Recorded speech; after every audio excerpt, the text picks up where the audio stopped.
యేసులోనికి నువ్వు రాకపోతే నీ కాలము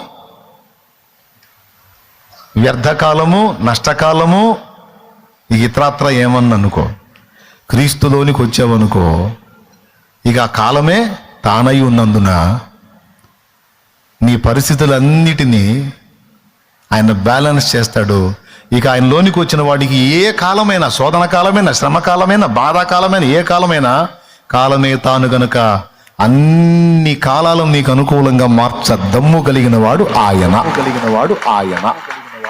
ఈ ఒక్క ముక్క మీకు అర్థమయ్యేటట్టు చెప్పాలని పూనుకున్నా ఈరోజు. దేవునికి స్తోత్రం కలుగును గాక. హల్లెలూయా. మరి అల్ఫాయు ఒమేగాయు అంటే అర్థమైంది.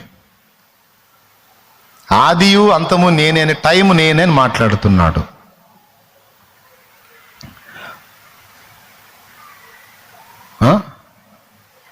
దేవా నీ దినములకు, నీ సంవత్సరములకు అంతము లేదు.